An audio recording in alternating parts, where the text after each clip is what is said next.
survei lokasi di kepunyaannya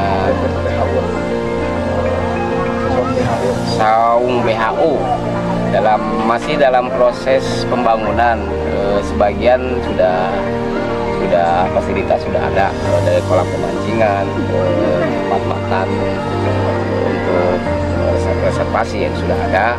Ada yang belum kita di sini, pembangunan selanjutnya gazebo dan tempat produksi untuk masakannya, kayak dapurnya ini. Ya, saya harapkan bisa bersaing, bahkan bisa ada khas spesial dari menu-menu yang di sini yang disajikan, lain dari yang lain, ada kesan yang positif dari setiap pengunjung atau pelanggan yang datang ke sini. Insya Allah kedepannya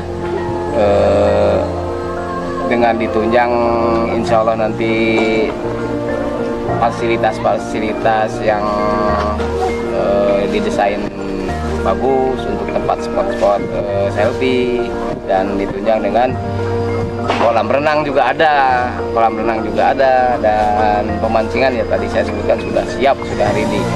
Itu juga mungkin nanti ditunjang dengan varian menu yang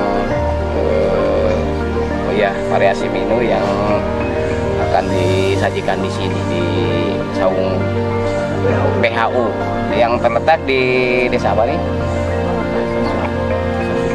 Di Situraja, tepatnya dari Pasar Situraja belok ke kiri kurang lebih 3 km ada ya?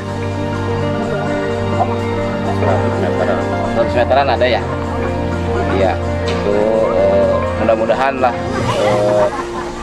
rencana Bapak ini, rencana owner ini sukses dan berhasil. Mudah-mudahan bisa menjadi daya tarik lah, khususnya wisata kuliner, wisata pemancingan, dan wisata kolam renang. Itu aja, mudah-mudahan yang kita harapkan. Sekian, terima kasih. Assalamualaikum warahmatullahi wabarakatuh.